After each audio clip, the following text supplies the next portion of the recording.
하나님 아버지 감사합니다. 666번째로 우리 이끄신 하나님을 찬양합니다. 하나님, 저희가 좀 전에 드렸던 기도 또 앞으로 드릴 기도를 한마디도 땅에 떨어지지 않게 하시고 하늘 분양에 그대로 쌓여서 우리가 드린 찬양과 기도가 하나님이 기뻐하시는 방법으로 기뻐하시는 때 또 하나님 작정하신 계획대로 그대로 운행하여 주시고 하나님, 그래서 하나님의 뜻이 이 땅에 그대로 이루어지는 것을 저희가 볼 수 있도록 도와주시옵소서.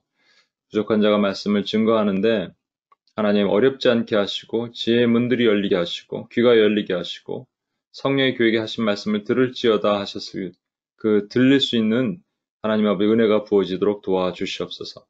해방하는 모든 것에 묶어주시고 졸립지 않게 하시고 온라인이기 때문에 집중하지 못하는 일이 없게 하시고 또 하나님 함께 기도하는 그 뜨거운 불붙는 마음을 다시 한번 부어주시길 원하며 우리 원하신 예수님의 이름으로 기도합니다. 아멘. 혼자 계신 분은 자기 자신에게 또 옆에 함께 계신 분들은 옆에 계신 분에게 당신 때문에 열방이 복을 받습니다. 한번 그렇게 인사를 하겠습니다. 당신 때문에 열방이 복을 받습니다. 예, 감사합니다. 오늘이 UPS 666번째네요. 666. 제가 500번째 우리 예배 드릴 때 기억나요. 우리 언젠간 666 드리겠죠? 그랬더니 금방 왔습니다. 666번째입니다. 666번째까지 이끄신 하나님을 찬양하고 666번째라는 그 숫자가 참 의미가 있어요. 왜냐하면 여러분 아시는 것처럼 666 잘 몰라도 짐승의 표 이런 얘기는 들어보셨잖아요. 그래서 혹시 이 영화 보신 분 있을지 모르겠습니다. 오맨이라는 영화, 그레고리 팩이 주연이었기 때문에 아주 오래전 영화입니다. 오래전 영화인데 워낙 또 그 인상이 깊게 각인됐어요. 그 미디어의 영향이 참 중요해요. 오맨이라는 영화 하나 때문에 사람들이 이 적그리스도에 대한 것을 생각하게 됐죠. 그 가운데 있는 아이가 이 부부의 아들인데 사실 사탄이 이렇게 태어나게 했다. 그래서 그걸 알게 돼서 이 아이를 죽이려고 그럽니다. 근데 아이가 결국 안 죽고요. 사탄이 보호했더라. 뭐 이런 스토리의 얘기예요. 중요한 것은 이런 적그리스도가 나타날 수 있구나. 얘 머리를 이렇게 까보면 666이라고 쓰여 있거든요. 적그리스도가 나타나는구나. 이렇게 생각한다는 것이죠. 제가 여러분 이제 미래주의라는 개념 아시죠? 과거주의, 미래주의, 그다음에 상징주의. 굳이 따지자면 영적 역사주의, 또 전역사주의, 영적 역사주의 이렇게 시간별로 이렇게 흐른다 이렇게 설명을 드렸습니다만 특히 미래주의 분들은 미래에 뭔가 일어날 거에 대한 되게 기대감을 갖고 있어요. 저와 여러분도 미래에 일어날 거에 대한 기대감을 가져야 됩니다. 어떤 기대감을 가져야 되냐면 주님이 오실 거에 대한 기대감이에요. 그렇죠? 주님을 기다려야 됩니다. 그런데 안타깝게 어떤 분들은 주님을 기다리는 것이 아니라 그리스도는 그리스도인데 적그리스도를 기다려요. 기다린다는 건 아니겠지만 예의주시하는 것이죠. 이 사람이 그 사람이고 저 사람이 그 사람이고 이 사람이 그 사람일 거야 이렇게 계속 예의주시하면서 계속 얘기합니다. 제가 오늘 설명을 안 드리겠습니다만 전형적으로 적그리스도에 자주 출몰하는 적그리스도의 노미네이트 되는 분 중에 교황이 있습니다. 특히 이번 교황은 그 예수의 출신이라서 제수의 출신이라서 적그리스도로 적극적으로 노미네이트 돼요.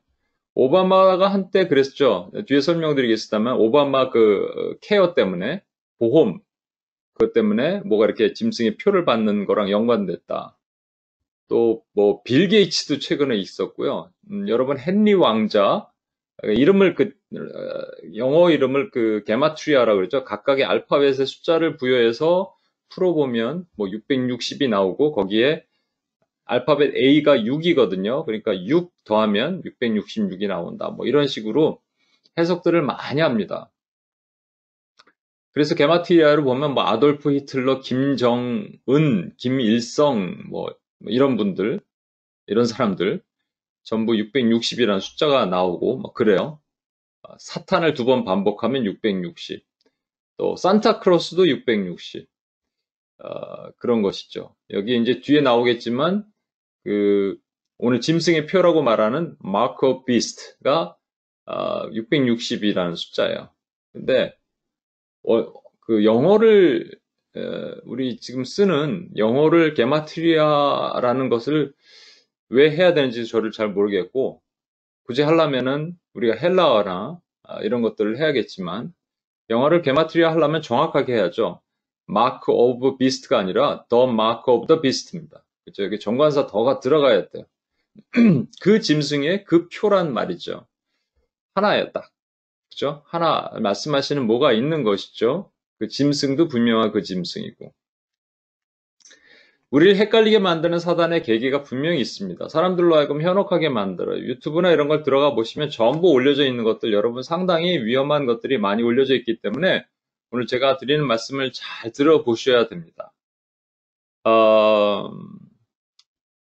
제가 좋아하는 그 송명희 시인이 있죠. 나 가진 재물 없으나 이런 멋진 가사를 쓰신 분이 어느 날 하나님의 마음을 받고 표라는 소설을 썼어요. 여기 써 있죠. 송명희 대환란 소설. 그래서 앞으로 올 후 3년 반의 큰 환란 때 짐승의 표를 받았을 때 나타나는 일, 이런 거의 소설이죠. 이거로 인해서 어떤 설왕설래들이 있었습니다. 그런가 하면 오른쪽에 더 파이널 사인, 마지막 신호라는 책을 쓴 여기 밑에 보면 뭐 인류를 움직여온 정치, 경제, 사회, 역사 속의 감춰진 연결고리. 어느 부분에는 우리가 수용할 수 있는 부분도 있지만 여기도 마찬가지로 이렇게 일루미나티 이런 얘기들 여러분 혹시 들어보신 적이 있는지 모르겠는데 앞으로 신세계를 움직이는 종교와 정치가 결합된 신세계 질서가 일어날 것이다. 세계 통치자 적그리스도가 출현하게 된다. 전부 비슷한 건 뭐냐면 예수님을 기다려야 되는데 자꾸 적그리스도를 기다리는 것 같은 느낌을 받는 것이죠. 본질을 왜곡하면은 참 문제가 심각해집니다. 그래서 오늘은 저와 여러분이 이 짐승의 표에 대한 얘기를 보도록 할게요. 그가 모든 자, 곧 작은 자나 큰 자나 부자나 가난한 자나 자유인이나 종들에게 그 오른손에나 이마에 표를 받게 하고, 어디냐면 오른손과 이마에 표를 받게 하는 겁니다. 누구든지 이 표를 가진 자 외에는 매매를 못하게 하니 이 표는 곧 짐승의 이름이나 그 이름의 수라. 지혜가 여기 있으니 총명한 자는 그 짐승의 수를 세어보라. 그것은 사람의 수니 그의 수는 666이니라. 그래서 666은 교회를 안 다닌 사람들도요, 이 정도는 알아요. 그래서 666 주면 방 번호가 호텔 방에 666 이러면 안 받으려고 그러죠. 뭐 한국 사람들 신경 안 쓰는 사람도 있겠지만, 네, 그렇습니다. 그럼 이 짐승의 표가 무엇이냐에 따라서 크게 달라지게 되겠죠. 우리 말씀을 한번 같이 한번 봤으면 좋겠는데, 제가 오늘은 말씀을 이렇게 화면에 띄우니까 여러분들이 성경을 직접 안 들여다보면 나중에 궁금해서라도 다시 성경을 봐야 되는데 그렇게 못하는 것 같아서 화면에 안 띄우고요. 교독을 한번 할 텐데 민영순 집사님과 임서영 자매가 한번 교독을 해주시겠어요? 교독을 하는데 민영순 집사님이 앞에 내가 보니 이 부분, 그 다음에 임서영 자매가 2절 이렇게 서로 교독을 해줬으면 좋겠습니다. 계시록 13장 1절에서 18절입니다. 계시록 13장 1절. 내가 보니 읽어주십시오. 내가 보니 바다에서 한 짐승이 나오는데 뿔이 10이요 머리가 7이라. 그 뿔에는 10 왕관이 있고 그 머리들에는 신성 모독하는 이름들이 있더라. 내가 본 짐승은 표범과 비슷하고 그 발은 곰의 발 같고 그 입은 사자의 입 같은데 용이 자기의 능력과 보좌와 큰 권세를 그에게 주었더라. 그의 머리 하나가 상하여 죽게 된 것 같더니 곧 그 죽게 되었던 상처가 나음에 온 땅이 놀랍게 여겨 짐승을 따르고, 용이 짐승에게 권세를 주므로 용에게 경배하며 짐승에게 경배하여 이르되 누가 이 짐승과 같으냐 누가 능히 이와 더불어 싸우리요 하더라. 또 짐승이 과장되고 신성모독을 말하는 입을 받고 또 42달 동안 일할 권세를 받으니라. 짐승이 입을 벌려 하나님을 향하여 비방하되 그의 이름과 그의 장막 곧 하늘에 사는 자들을 비방하더라. 또 권세를 받아 성도들과 싸워 이기게 되고 각 족속과 백성과 방언과 나라를 다스리는 권세를 받으니 죽임을 당한 어린 양의 생명책에 창세 이후로 이름이 기록되지 못하고 이 땅에 사는 자들은 다 그 짐승에게 경배하리라. 누구든지 귀가 있거든 들을지어다. 사로잡힐 자는 사로잡혀 갈 것이요 칼에 죽을 자는 마땅히 칼에 죽을 것이니 성도들의 인내와 믿음이 여기 있느니라. 내가 봄에 또 다른 짐승이 땅에서 올라오니 어린 양같이 두 뿔이 있고 용처럼 말을 하더라. 그가 먼저 나온 짐승의 모든 권세를 그 앞에서 행하고 땅과 땅에 사는 자들을 처음 짐승에게 경배하게 하니 곧 죽게 되었던 상처가 나은 자니라. 큰 이적을 행하되 심지어 사람들 앞에서 불이 하늘로부터 땅에 내려오게 하고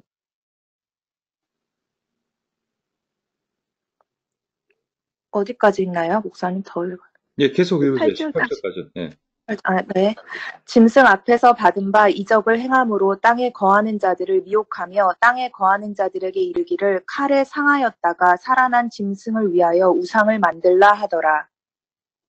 그가 권세를 받아 그 짐승의 우상에게 생기를 주어 그 짐승의 우상으로 말하게 하고 또 짐승의 우상에게 경배하지 아니하는 자는 몇이든지 다 죽이게 하더라.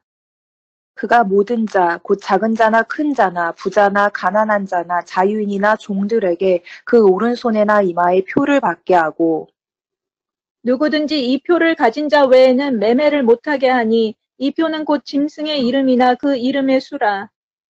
지혜가 여기 있으니 총명한 자는 그 짐승의 수를 세어보라. 그것은 사람의 수니 그의 수는 666이니라. 네. 아멘. 예, 감사합니다. 여러분 들어보셨을 거예요. 이 그림에서도 나오지만, 예, 바다에서 올라오는 머리가 7이고, 또 뿔이 10개인 짐승이 하나 있고, 또 하나는 또 땅에서 올라오는 이 짐승이 있습니다. 이 두 짐승이, 도대체 이 정체가 뭐냐 이거죠. 그런데 여러분, 여기, 요한계시록을 우리가 어떻게 해석을 하는 것이 꼭 필요하냐 하면, 이게 우리 묵상할 때랑도 똑같은 거예요. 예, 묵상을 할 때, 어떤 묵상 말씀을 받았을 때, 이 원저자와 원독자, 원저자는 하나님이시죠. 저자가 독자에게, 그 당시 이 말씀을 읽어야 될 독자에게 들려주시고자 한 하나님의 진의를 깨닫고, 그 상황을 보고, 그리고 나에게 적용해야 됩니다. 그러니까 바로 적용하면 안 되는 거예요. 그러면 성경이 왜곡되기 시작하는 것이죠. 그래서 사랑이란 글자 하나 나왔으니까 사랑 누가 말했나? 사랑해야지 이렇게 한 것이 아니라는 것이에요. 대표적인 말씀이 이제 호세아서 말씀 같은 거 있잖아요. 여호와께 돌아가자. 우리 노래도 있죠. 여호와께 돌아가자. 그런데 돌아가자라고 한 것이 틀린 것은 아니고요. 그들이 그렇게 돌아가면 하나님이 받아주실 거야 라고 착각하고 있었던 호세아서의 말씀이 그게 본질이거든요. 그러니까 돌아가자는 것은 좋은 얘기죠. 그렇지만 돌아가자라고 그렇게 얘기하면 하나님이 그냥 마음껏 받아주실 거야 라고 착각하고 있는 백성들을 바라보시는 하나님의 마음을 보면서 우리가 우리에게 적용을 해야 되는 것이죠. 그렇다면 그 상황을 이해해야 될 거 아니에요? 편지를 주는 사람과 편지를 받고 읽는 사람. 이 편지를 누구에게 전달했냐면 초대교회, 특히 7교회에게 전달했단 말이죠. 7교회에 처한 상황을 우리가 알아야 됩니다. 7교회에 처한 상황은 어떤 거냐면요. 전부 환난과 박해 가운데 있었어요. 특히 왜 그러냐면 처음에는 안 그랬지만 점차 그 황제들이 있는데 황제들이 그 신처럼 숭배함을 받기 시작했습니다. 어떤 황제들은 나는 신으로 숭배받는 걸 원치 않아 이런 황제들도 있었대요. 그러나 옆에서 자꾸 부추기기 시작하면 사람은 넘어가게 돼 있습니다. 아우구스투스 황제는 디부스라고 불렀다고 얘기합니다. 신과 같은 이라는 표현이래요. 네로는 세상의 군주라 그랬고요. 도미티안 가장 그 교회를 박해했던 도미티아누스는 도미누스 et 데우스 노스테르라 그랬대요. 우리 주요 하나님. 그래서 이름만 그렇게 세운 것이 아니라 이 신전을 세우고요. 신전에서 제사를 드리고 제사 음식을 먹고 심지어는 신전 창녀들과 난잡한 성행위를 하도록 부추겼다는 것이죠. 이게 전 사회, 그 도시가 가지고 있는 문화가 됐습니다. 당시 소아시아, 지금의 터키 지역의 도시들은 주로 생활할 수 있는 그런 경제력이 전부 어디서 나오냐면 물건을 매매하는 데서 나와요. 상권이죠. 상인들이 있는 것이죠. 바다에도 인접해 있는 지역들도 있었고, 그래서 수입하고 수출하고 때로는 그 가공업도 하고 그런 일들을 했습니다. 그렇기 때문에 가장 중요한 게 뭐냐면 상인들의 조합이 필요했습니다. 조합이 길드라 그래요. 그 길드 상인들의 조합이 있었는데 그 조합에 가입되지 않으면 실제적으로 매매를 못 하는 거예요. 먹고 살 일이 막히는 것이죠. 근데 조합에 가입되면 꼭 해야 되는 게 뭐냐면 황제 신전에서 숭배를 해야 되는 거죠. 그렇게 하지 못한다 하더라도, 뭐 조합이 안 들어가 있다 하더라도 황제에게 숭배하지 않은 사람들은 먹고 살 일이 막히기 시작합니다. 어려워지기 시작합니다. 그래서 황제를 숭배하는 일들을 자연스럽게 하도록 부추기는 것이죠. 만약에 못하면 박해를 가하는 거예요. 그런데 여러분 아까 10절 읽으신 것을 다시 한번 보시면 뭐라고 나오냐면 이 바다에서 올라온 짐승에 의해서 엄청난 그 강력한 짐승에 의해서 그 초대교회가 어려움을 당하게 될 것이다 라는 것을 성도들이 읽으면서 보는 거예요. 봤을 때 그 다음에 뭐라고 나오냐면 사로잡힌 자는 사로잡힐 것이요 칼에 죽인 자는 칼에 죽임을 당할 것이니 성도들의 인내의 믿음이 여기 있도다 라고 말씀하시거든요. 그러니까 지금 편지를 읽는 이 성도들은 딱 보면서 지금 자기 상황에 와 닿는 것이죠. 그 내용을 다시 한번 볼게요. 계시록 13장 1에서 5절입니다. 바다에서 짐승이 올라오는데 표범같이 생겼고 곰의 발바닥 같고 사자 입 같아요. 그러니까 그 흉측한 것들은 다 모아놨죠. 강력한 힘이 있다는 거예요. 그런데 빨간 거 보시면 뿔이 열이요 머리가 일곱이다.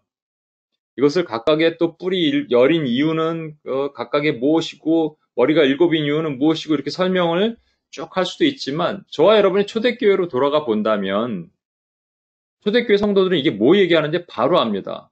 뭐냐면 우리는 그냥 열 그러면은 10가지 이렇게 생각하지만 초대교회는 그걸 알아요. 히브리인들의 사고방식에는 열 그러면 뭘 뜻하냐면 꽉 찬 수예요. 뭐가 찼다라는 것이죠. 그러니까 뿔이 열이다 그러면 뿔은 강력한 권위를 상징하거든요. 그래서 번지 제단에도 뿔이 있잖아요. 하나님의 권위. 그래서 권위가 열이나 차 있다라는 것이 강력한 권위가 있다라는 것을 이해하는 거예요. 히브리서의 사고 방식엔. 머리가 일곱이라고 얘기했을 때 이것도 마찬가지죠. 일곱이라는 것은 하나님을 상징하는 숫자인데 하나님을 상징하는 숫자를 흉내내는 것들이 있다라는 것을 그들은 이해합니다. 왜냐하면 당시 로마라는 제국이 7개 언덕 위에 세워진 도시래요. 그래서 이들을 딱 봤을 때 이 편지를 딱 읽었을 때 초대교회 성도가 이해할 수 있어야지 주님이 편지를 써주시겠죠. 이들이 봤을 때 이해 못하면 뭐하러 편지를 쓰시겠어요. 딱 봤을 때 이것은 바다에서 올라오는 짐승은 로마 황제와 로마의 권세구나, 로마라는 나라구나라는 것을 그들은 이해했을 겁니다. 그러니까 그 영향력이 그 파워가 얼마나 세냐면 표범과 같고 곰의 발바닥 같고 사자 입과 같고 큰 권세를 용이 주었구나. 근데 이것도 아는 거예요. 왜냐하면 그 12장에도 나오거든요. 하늘에 큰 용이 있었는데 땅에 떨어졌어요. 큰 별이. 그의 이름이 큰 용이고 옛뱀 마귀 사탄이다. 이미 설명을 해주셨거든요. 그러니까 사탄이 지금 로마에 이런 힘을 주었구나라는 것을 분명히 알았다는 것이죠. 그런데 4절 보시면 용이 짐승에게 권세를 주니까 이 짐승과 누가 같으랴, 누가 싸우랴 이렇게 얘기하는 것이죠. 그래서 당시에 로마의 압제 아래 있었던 초대교회 성도들은 분명히 아는 거예요. 야, 이것은 사람이 싸울 수 있는 것이 아니구나. 용이 그 로마에게 권세를 주었구나 라고 말하면서 이 로마가 42달 동안 일할 권세를 받고 신성모독, 하나님을 모독하기 시작하는 겁니다. 42달, 3년 반입니다. 이것을 미래주의자들은 어떻게 해석하냐면 앞으로 일어날 후 3년 반 적그리스도가 출현하고 3년 반 후 동안에 강력한 이 세상에 환란이 있을 것이다라고 42달은 3년 반이니까 이렇게 얘기하지만 저와 여러분은 그렇게 해석을 하면 안 됩니다. 3년 반은 예수님께서 이 땅의 제자들과 함께 계셨던 문자적인 3년 반의 기간이 있고 또 다른 3년 반이 있는데 그것은 예수님이 부활하시고 교회가 태동된 이후부터 지금까지 2000년의 기간을 영적인 3년 반으로 보는 겁니다.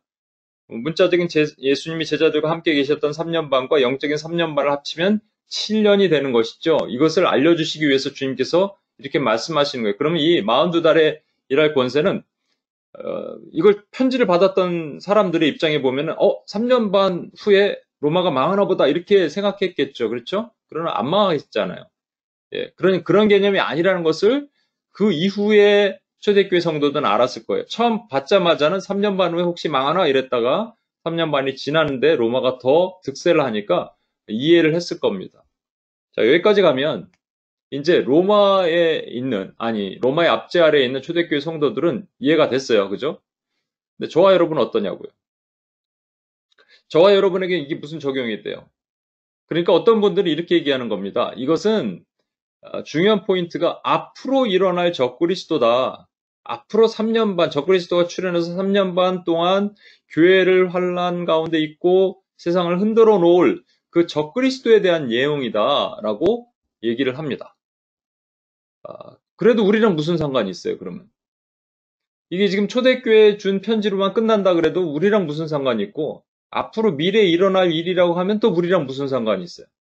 우리랑 상관이 없는 것을 하나님께서 초대교회에게만 주신 예언으로 편지를 마무리하셨을까요? 그래서 제가 예언의 이중성이라고 말씀을 드린 적이 있죠. 원근통시법이라는 걸 말씀드렸잖아요. 그렇죠? 그러니까 예언을 이 초대교회에게 하셨어요. 분명히. 하셨지만 그것이 이루어졌습니다. 봤습니다. 그들이 봤어요. 그들의 삶에 적용이 됐어요. 그것을 끝이 아니라 그 이후에 나타나는 모든 교회들에게 하나님은 동일한 예언을 적용하도록 하셨다는 거예요. 그러면 우리에게도 적용이 돼야죠. 우린 로마가 없잖아요. 그럼 무슨 얘기를, 우리 삶에 어떻게 적용이 돼야 될까요? 라는 얘기입니다. 우리 삶에 적용되지 않는 말씀은 아무 의미가 없습니다. 자, 그 다음 거 볼까요? 넘어가지 않죠. 그 다음 거 보겠습니다. 계시록 13장 11절에서 15절. 이것도 빨간 부분을 보시면, 이제, 이번에는 바다가 아니라 땅에서 짐승이 올라오는데, 이 짐승은 그냥 양이에요, 양. 어린 양인데, 이상하게 뿔이 있어요. 어린 양은 아직 뿔이 나오면 안 되죠? 그러니까 어린 양인데 뿔이 있으니까 이것은 짝퉁이라는 걸 알 수 있습니다. 근데 용처럼 말을 해요. 그러니까 용이 말할 수 있는 것을 줬겠죠? 근데 그가 먼저 나온 짐승의 모든 권세를 그 앞에서 행하고, 땅과 땅에 사는 자들 처음 짐승에게 경배하게 하니, 그 짐승 아까 뭐라 그랬죠? 초대교회 성도의 입장에서 보면 로마예요. 그 로마 황제에게 경배하게 하니 그 죽었던 상처가 나은 자다. 그러니까 뒤에 설명드리겠습니다. 죽었던 상처가 나은 것이 무엇인지. 근데 큰 이적을 행하되 심지어 사람들 앞에서 불이 하늘에서부터 땅에 내려오게 하고, 근데 이게 이적까지 행하는 거예요. 그러니까 사람들이 다 따르게 만드는 것이죠. 그리고 짐승 앞에서 받은 바 이적을 행하며 땅에 거하는 자들을 미혹한대요. 그래서 우상까지 만들어서 그 짐승에게 섬기게 만드는 것들이 올라온다는 것이죠. 그래서 짐승의 우상에게 생기를 주어 짐승의 우상으로 말하게 하고 또 짐승의 우상에 경배하지 않은 자는 몇이든지 다 죽이게 하더라.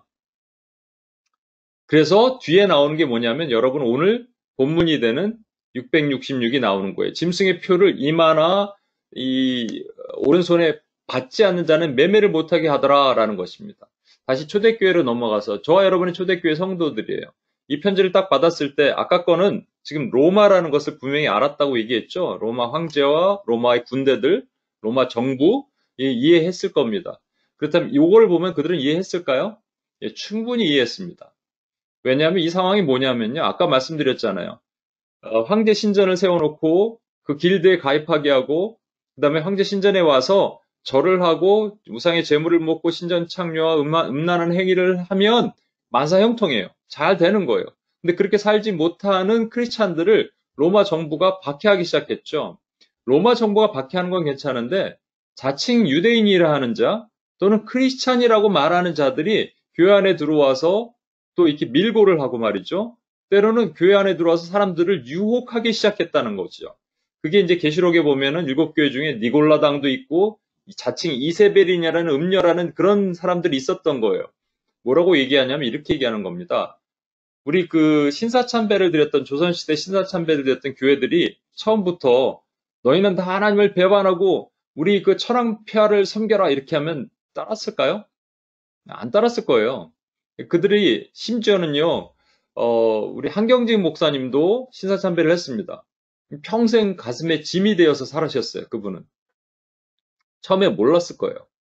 뭐라고 얘기하냐면 이렇게 얘기합니다. 이거는 그냥 한 나라의 왕을 예의상 그냥 인사하는 거 정도지 그 뭐 동방요배를 하면서 그 신을 섬기는 것이 아니다. 너희는 너희 하나님을 섬기고 우리는 우리 하나님을 섬기고 그리고 예배는 예배대로 드리고 그냥 동쪽으로 잠깐 고개를 돌려서 그 천황에게 인사하는 정도다 얘기하니까 사람들이 넘어가기 시작한 거란 말이죠. 한 명, 두 명 넘어가니까 다 넘어가기 시작, 도미노처럼. 마찬가지입니다. 그렇게 속이는 자가 있었겠죠? 그 자가 만약에 불까지 떨어뜨려 보세요. 하늘에서 신명한 능력을 발휘하는, 막 손을 얹으니까 병자가 일어나고 귀신이 쫓겨나고 막 이러면서 말이죠. 그런 능력을 행하는 사람이 말을 해보십시오. 여러분, 황제를 섬기는 것이 황제에게 인사 잠깐 하는 것인데, 그것이 우리 신앙을 지키는 거랑 무슨 상관이 있습니까? 라고 얘기한다면, 다 넘어갈 거예요. 그렇죠? 그런 사람들이 있었다는 겁니다. 이게 땅에서 올라온 짐승의 정체예요. 그러면 여러분 제가 지금까지 계속 우리 계시록 강의를 하면서 끊임없이 얘기했던 것이 있습니다. 뭔지 아세요? 두 가지. 계시록 전체에 흐르는 맥이 있어요. 계시록 전체뿐만 아니라 2000년 역사 가운데 원수마귀가 교회에게 행했던 두 가지가 있다는 얘기죠. 뱀으로 상징한다면 뱀이 큰 뱀, 독 없는 뱀은 또아리를 틀어서 숨통을 쪼여 먹이를 먹는다면 독 있는 뱀은 독으로 쏴서 죽이죠. 또아리를 틀어서 숨통으로 쪼아 죽이는 것을 뭐라고 얘기하냐면 박해라고 얘기하고요. 그 다음에 독으로 죽이는 걸 뭐라 그러죠? 미혹이라고 얘기합니다. 여러분, 이거 너무나 간단한 거예요. 이걸 가지고요, 참 많은 사람들이 많은 자기 각자의 주관적인 해석을 만들어내기 시작했어요. 이게 참 조심해야 되고요. 무서운 겁니다. 그래서 우리로 하여금 또 다른 미혹에 빠지게 만드는 거예요. 여러분, 그래서 유튜브나 이런 데 함부로 자꾸 빠지면 큰일 납니다. 그냥 너무나 간단한 거예요. 하나는 교회를 박해하는 어둠의 세력들이 교회를 박해해 왔고 또 하나는 미혹의 세력들이 교회를 미혹하게 만들었던 것들이 공동 작품이에요.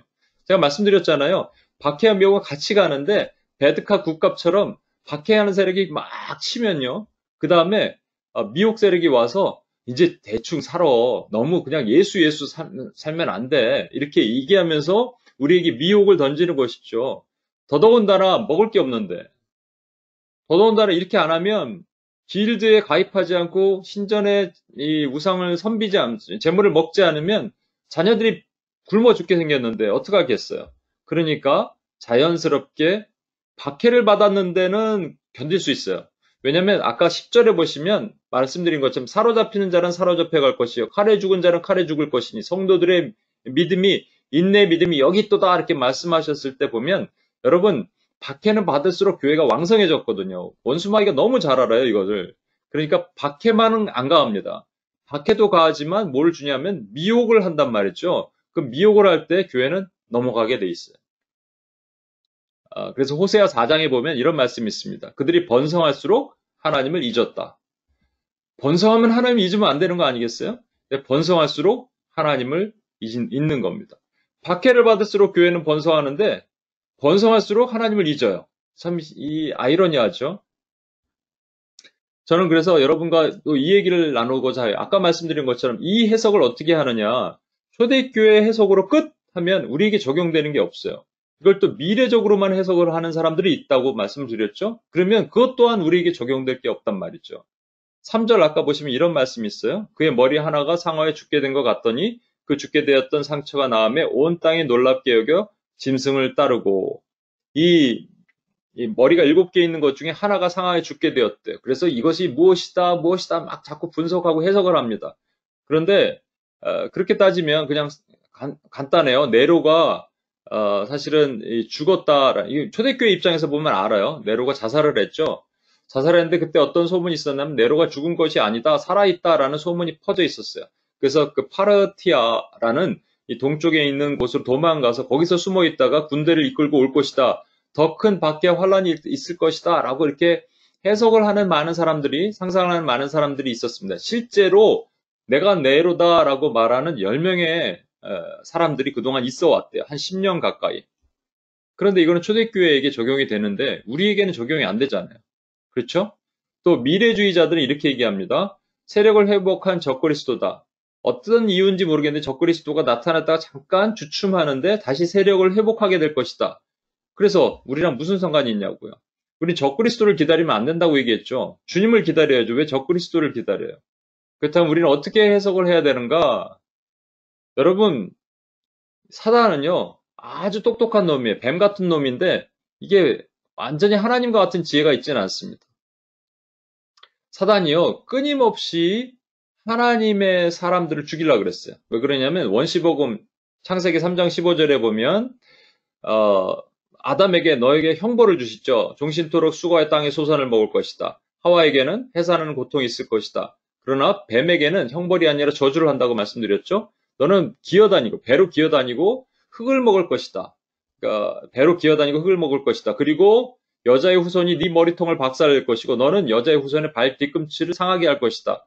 여자의 후손의 발 뒤꿈치를 상하게 할 것이다가 예수 그리스도께서 십자가에 당하신 고난을 얘기를 하는 것이고 그러나 예수님이 십자가에 부활하심으로 원수의 머리통을 박살내셨단 말이죠. 승리하셨단 말이죠.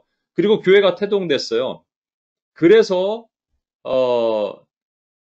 예수님 부활하신 다음에 원수가 땅으로 떨어집니다. 계시록 12장이면 땅에 떨어져요. 그래서 더 이상 그 영향력을 발휘하지 못하고 더 이상 참수하지 못해요. 죽은 자 같이 되었지만 상처가 나와서 다시 교회와 하나님의 성도들 둘러 진을 치는 그런 일들이 일어난다는 것이죠. 만약에 뱀이 진짜 지혜롭다면 예수님을 죽이면 안 돼요. 이걸 알았다면. 그런데 자기 죽게 생겼거든. 창세기 3장 15절에 원시복음을 뱀이 들었단 말이죠. 그래서 여자의 후손 아벨을 죽이려고 그러고 모세 때 그 사내 아이들을 다 죽이려고 그러고 사울왕은 다윗 왕을 끊임없이 죽이려고 그러고 그리고 예수님 때 헤롯 왕은 또 2살 밑에 아이들을 죽이려고 그러고 결국은 예수님을 죽였어. 그래서 지는 승리한 줄 알았을 거예요. 승리가 아니라는 거예요. 그래서 결국은요 하나님이 다 하십니다. 사단마귀 걱정할 필요도 없어. 그것들 어차피 바퀴벌레 같은 존재들이 다 멸하실 거고요. 다 승리하실 거예요. 그러나 이 땅에 어떤 필요 목적으로 남겨두신 거예요. 그렇죠? 그래서 죽게 되었던 상처가 나와서 온 땅이 놀랍게 여기고 짐승을 따르게 하더라도 여러분 걱정할 필요 없습니다. 요 동일한 해석으로요. 666도 이렇게 해석을 짐승의 표도 볼 수가 있습니다. 첫 번째 666이라는 이 숫자가 사실은 라틴어의 게마트리아를 하면 이런 거를 게마트리를 하면 네로라는 말이 나옵니다. 각각의 라틴어의 단어에 그 숫자가 부여되어 있는 것을 합산을 해보면 666이 나오는데 네로라는 거예요. 이것도 마찬가지 초대교회는 666 이거 네로 아니야? 이렇게 그들은 알 수 있었어요. 네로 얘기네 라고 해석을 할 수 있었을 것입니다. 그런데 아까 말씀드린 대로 3년 반 동안 네로가 우리를 힘들게 하네 라고 했는데 그 뒤에 네로는 없어지고 또 도미티안 때 더 심한 박해가 있을 때 이런 것이 그 얘기가 아니구나 라고 하면서 영적인 해석을 하기 시작했겠죠. 초대교회 성도들도요. 미래주의자들은 뭐라고 얘기하냐면 문자적으로 우리 몸에 맞는 이마나 오른손. 이마에는 표 맞는다는 얘기가 별로 안 해요. 오른손이 받기 편해서 그러나 하여튼 오른손에 받는 표, 실질적인 표 얘기를 합니다. 아까 보셨던 그 소설들도 전부 그런 표들이에요. 그러면 우리는 영적으로 어떻게 이것을 봐야 되느냐? 상징적으로 우상에게 경배하도록 하는 아까 보셨던 온갖 박해와 미혹으로 우리는 봐야 한다는 겁니다. 종말론적 왜 이러지 제가? 종말론적 삶을 사는 저와 여러분이 절대 하지 말아야 될 말이 있습니다. 절대 해서는 안 되고 그런 곳에서는 여러분 빨리 나와야 됩니다. 첫 번째, 이때가 그때다. 이때가 그때야 라고 자꾸 얘기하는 거예요. 주님도 이때가 그때라고 말하지 마라 그러셨어요. 그리고 이것이 그것이다. 이 사건이 그 사건이야. 이 사건이 계시록에 있는 그거야. 자꾸 말하는 그런 것들. 세 번째는 이 사람이 그 사람이야.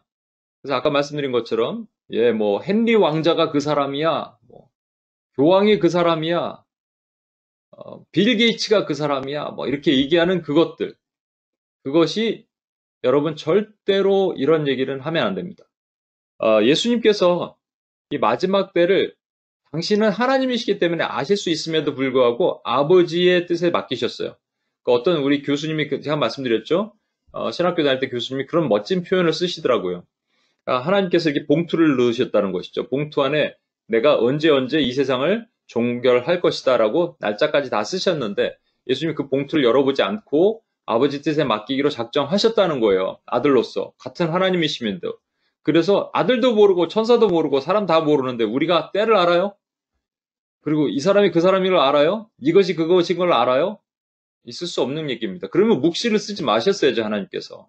아예 정확하게 쓰셨어야죠. 날짜까지 쓰시고 이 사람 쓰시고 정확하게 쓰셔야죠. 왜 우리가 이렇게 헷갈리게 만드시는 거예요?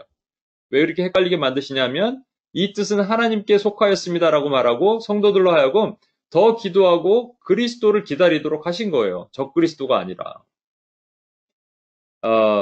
그런데 이 세상은 그렇지가 않죠. 그래갖고 혼미하게 하는 많은 것들이 있습니다. 종말론에 대한 것도 많은 것이 그래요. 666에 대한 것이 여러 가지 종말론 책 중에서 김호식 교수님이라는 분이 쓰신 책 1985년도에 썼으니까 옛날이죠. 그때 기준에는 오늘날 우리가 이렇게 이런 것들이 있는 줄 몰랐을 거예요. 뭐 아이폰, 아이패드 뭐 이런 것들이 있으면서 아무튼 그때 이렇게 썼습니다. 모든 건물이나 상점문에 전기 자동문을 장치해 놓고 이마나 혹은 오른손에 짐승의 표를 주어서 이 표를 가진 사람들에게는 그 짐승의 이름이나 그 수에 맞춰 전기 장치로 된 문이 열리고 그렇지 않으면 자동문이 꿈쩍도 않고 열리지 않으므로 음식을 사 먹으러 들어가지 못하게 되는 상태가 될 것이다. 저 같은 경우는 누가 들어갈 때 살짝 같이 따라 들어가면 될 것 같은데. 그래서 짐승의 표를 받지 못한 사람은 전혀 음식을 사 먹을 수 없어 굶어 죽든지 아니면 짐승의 뜻에 굴복하여 그를 경배하여 짐승의 표를 받아 살아가든지 두 가지 길밖에는 없게 된다. 따라서 짐승의 표는 7년 환란 기간에 짐승으로 불리는 유럽연합국, 이 당시 유럽이 연합하기 전인데, 연합했을 땐가요? 하여튼 연합하려고 그랬던 거예요. 지금 처음에 10개국, 7개 유럽 E7 했다가 E10 했을 때 난리가 났습니다. 왜냐면 7머리 뭐 10뿔 하다가 13, 15, 20을 넘어가니까 그다음부터 말이 좀 없어요. 통치자가 세계 통치의 기회 수단으로 경제 통제의 수단으로 사용될 표식이다. 헨리에타 미어즈는 성경의 파노라마라는 책에서 이분은 1973년이니까 훨씬 더 전이죠. 인간의 표를 가진 자 외에는 웬만할 수 없게 된다. 사실상 각종 연합운동이나 기업 합동운동은 오늘날 많은 분야에서 이루어지고 있다. 이 같은 현상은 얼마 전까지만 해도 흔한 것이 아니었다. 오늘은 흔한데 이분의 예언이 맞아요. 사실은. 짐승의 표는 소유권의 표시와 같은 것이나 혹은 나치 독일의 표와 같은 충성의 표시가 될 것이다. 이분은 오른손에 이렇게 나치 같은 표를 한 사람은 밥을 먹으러 갈 수 있고 물건을 살 수 있고 이렇게 얘기를 한 것이죠. 실로 사람들은 어떤 허가 없이는 매매 행위가 불가능하게 될 것이다. 어빈 백스터라는 목사님 되게 유명한 분입니다. 그 브래드 TV 같은 세대주의 TV에 나오셔서 자주 얘기를 하는데 이렇게 얘기합니다. 이분은 좀 더 오늘날에 근접한 얘기니까 가까운 얘기를 하고 계세요.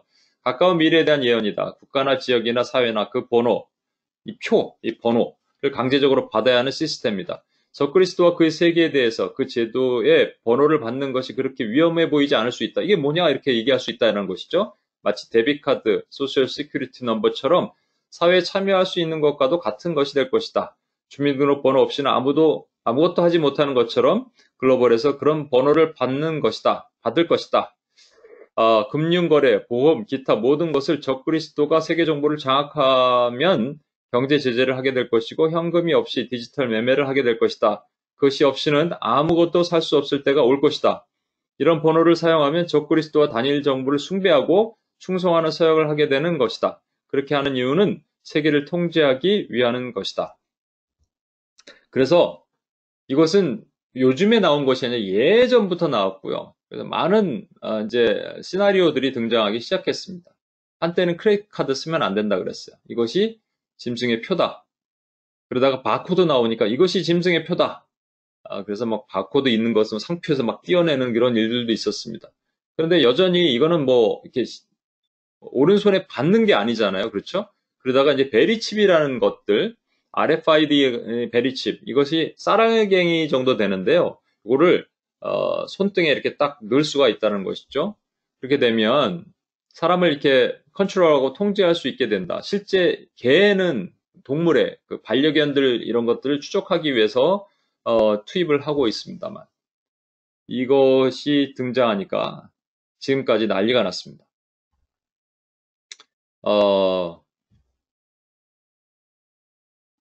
여러분은 어떻게 생각하세요? 뭐 이런 얘기를 들어보셨어요? 뭐 많이 들어보셨을 겁니다. 베리칩이 그것이다. 저는 이런 얘기도 했어요. 이거 처음 얘기 나왔을 때 벌써 UPS에서 제가 이 종말론적 기도를 했을 때가 10년쯤 전에 처음에 했으니까 그때 이런 것이 한참 떴을 때 저는 이런 얘기 했습니다. 이거 1000개라도 몸에 받겠다. 왜냐하면 이게 몸에 받는 게 중요한 것이 아니고요. 몸에 받아서 짐승을 경배하는 것이 중요한 것이거든요. 짐승을 따르는 것이 중요하단 말이죠. 매매를 못하게 해야 되면 나 굶어 죽고 말 거야 하면 끝나는 거 아니겠어요? 그냥 짐승에게 경배를 하면 되는 것인데 전부 얘기하는 게 뭐냐면 크레딧 카드를 쓰지 마라. 이것을 받으면 너희가 짐승에게 경배하는 것이다. 왜 이게 짐승에 경배하는 거예요? 짐승에 경배하는 것은 나는 하나님을 부인할 거야. 하나님을 믿지 않을 거야가 돼야 내 입술로 고백해야 되는 거잖아요. 어떤 이유라든지. 그런데 이 표를 받으면 베리칩을 받으면 내 뇌를 자극해서 막 열심히 믿고 있다 갑자기 막 떨더니 나 이제부터 하나님을 믿지 않을 거야 이렇게 된다는 거예요. 미국 건강보호법에 이거 모든 사람들이 의무적으로 가입해야 한다. 2014년 시행. 저는 그 미국에 마지막에 올 때 보험 없었어요. 오바마 케어도 없었습니다. 그래서 오바마 케어 나오니까 이제 오바마가 적그리스도란 얘기가 나온 거예요.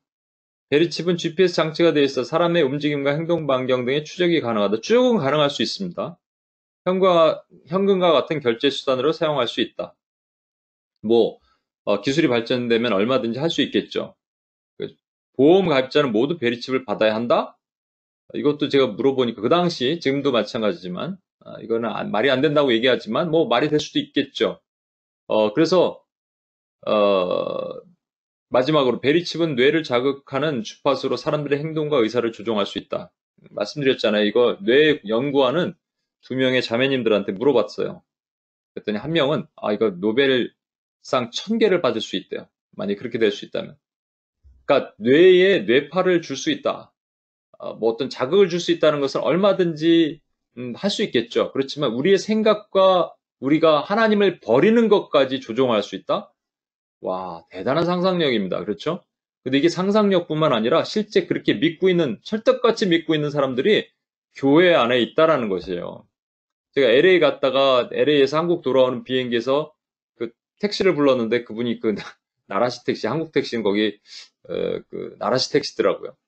근데 같이 탔던 분이 여자 목사님이라고 말씀드렸죠. 저를 딱 보자마자 뭐 하시는 분이세요? 그래서 제가 그냥 물어봤어요. 뭐 하는 사람 같아요? 그랬더니 목사님 아니세요? 그래서 이거 신통방통한데? 그랬는데 제가 물어봤죠. 뭐 하세요? 그랬더니 자기도 목사인데 자기는 사람을 깨우는 사역을 한대요.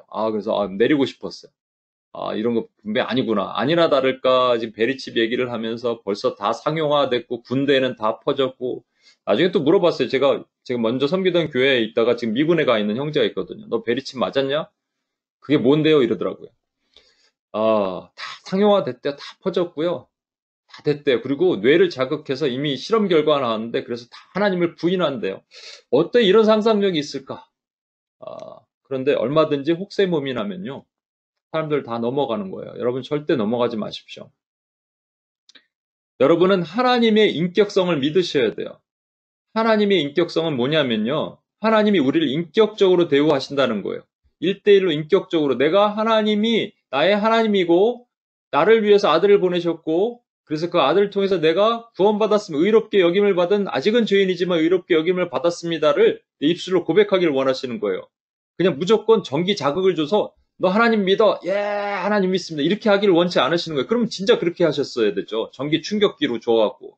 그쵸? 마음을 밀어 의에 이르고 입술로 시인하여 구원에 이르는다. 누가? 내가 인격적으로 하나님을 만나는 거예요. 그 인격적인 하나님이 우리를 인격적으로 이렇게 대우해 주셨다는 거예요. 근데 칩 하나 받았다고 내가 막 이 전기 자국으로 하나님을 부인해요? 그럼 우리 하나님이 인격적인 하나님이 아니셔야 된단 말이에요. 초대교회 성도들은 톱에 썰림을 당하고 칼에 베임을 당하고 불태임을 당해도 그 하나님을 부인하지 않았어요. 왜? 하나님이 그를 인격적으로 만나주셨고 그걸 믿음을 가졌거든요. 그 믿음을 가졌기 때문에 버리지 않았단 말이죠. 그렇다면 우리는 어떻게 이 상황을 설명을 해야 될까요? 이 베리칩을 어떻게 우리 삶에 설명을 해야 될까요? 이 짐승의 표현은요, 잘 보시면 뭐라고 다시 한번 말씀을 보세요. 그가 모든 자, 곧 작은 자나 큰 자나 부자나 가난한 자나 자유인이나 종들에게 그 오른손이나 이마에 표를 받게 하고 누구든지 이 표를 가진 자 외에는 뭐를 못하냐면 매매를 못하게 하니 이 표는 곧 짐승의 이름이나 6이죠. 인간의 숫자를 6을 말하잖아요. 그 인간의 숫자이고 그 이름의 수라 지혜가 여기 있으니 총명한 자는 그 짐승의 수를 세어보라. 그것은 사람의 수니 그 수는 666이니라. 6이라는 인간의 수, 7일 때 하나님이 안식하셨기 때문에 6이 3번 있다라고 말하는 그 짐승의 수인과 동시에 인간의 수가 뭐냐면 매매를 못하게 한다는 겁니다. 아까 말씀드렸잖아요. 초대교회 상황은 정확하게 여기에 적용이 됩니다. 황제 신전에 가서 절하지 못하면 매매를 못하는 거예요. 그럼 우리의 삶에 적용했을 때 우리가 황제 신전에 가서 절하지 못하면 매매를 못하는 일이 있나요? 우리는 없잖아요. 우리는 그렇게 직접적으로 박해받는 데 살지 않잖아요. 이슬람 국가, 불교 국가, 힌두 국가, 공산권 밑에 있으면 이런 일이 조금 가능할 수는 있겠지만 우리는 그렇지 않잖아요. 그럼 어떻게 적용해야 될까라는 것이죠. 중요한 것은 매매의 기준이 뭐냐면 돈입니다. 성경은 성경 안에서 풀어야 돼요. 이 666이 성경의 또 다른 구절에 나오는가 보면 됩니다. 정확하게 나오는 데가 있어요. 뭐냐면 솔로몬 얘기입니다. 솔로몬의 세입금, 솔로몬의 수입이 중수가 666금 달란트래요. 금이 666달란트면 어마어마한 겁니다. 어마어마한 금으로 솔로몬이 뭐 했는지 아세요? 금이 남아도니까 할 일이 없으니까 큰 금방패 300개, 작은 금방패 200개 만들었어요. 이게 금으로 만든 방패는요, 싸움용이 아닙니다. 이거는 장식용이에요. 금이 남아도니까 할 일이 없으니까 방패나 만들고 쫙 진열이를 한 것이죠. 사람들에게 보여줬겠죠. 자, 보세요. 아, 금방패 300개 멋있죠? 이거 좀 작은 방패인데 200개인데, 더 만들라고 생각해요. 뭐 이랬을 수도 있습니다. 그런데 이 아들 때, 르호보암 때 애굽의 시삭 왕이 올라와서 이 금방패 300개, 그러니까 전부 가져갑니다. 전부 가져가고 느헤미야가 노수로 방패를 만듭니다. 솔로몬은 왜 이랬을까요? 제가 우리 어머니랑 얘기하다가 성경에서 가장 불쌍한 사람이 누구라고 생각하세요? 저는 이제 가룟 유다 같은 사람을 염두에 두고 말한 거예요. 근데 우리 어머니가 바로 그냥 솔로몬 이러시더라고요. 그래서 왜 솔로몬이라고 생각하시냐? 그랬더니 솔로몬이 처음에 하나님의 지혜를 받고 너무나 귀한 왕이었는데 그러니까 아버지의 그 영향력으로 그 은혜 가운데 머물고 하나님의 샬롬이라는 평화란 이름도 받았는데 말년에 가갖고 이렇게 이 나라가 두 동강이 나는 그 단초를 제공하는 왕이잖아요. 그렇죠? 솔로몬 때문에 나라가 두 동강이 난 거잖아요. 그러니까 그렇게 얘기를 하시더라고요. 그래서 제가 깊은 생각을 해봤어요. 솔로몬은 왜 이렇게 망가졌을까? 솔로몬은 이렇게 불행한 왕이 되었을까? 전도서 쓰면서 헛되도다. 왜 이렇게 됐을까? 한 가지 이유가 떠올랐습니다. 뭐냐면 전쟁이 없어요. 솔로몬 때 전쟁이 없었습니다. 여호사밧도 히스기야도 물론 다윗도 계속 전쟁이 있었지만 솔로몬 때만 전쟁이 없었어요. 전쟁이 없으면 어떻게 되냐면요. 이렇게 됩니다. 그래서 때로는 우리에게 전쟁이 필요해요. 우리에게 고난을 주신 것은 고난이 우리에게 유익하기 때문에 고난을 주시는 거예요. 고난이 있어야지 우리가 하나님께 엎드릴 수 있고 금방패 안 만들 수 있거든요. 우리가 번성할수록 하나님을 잊어간다니까요. 호세아서 4장의 말씀, 번성할수록 그들이 번성할수록 하나님을 잊더라. 그러니까 잊는다니까요.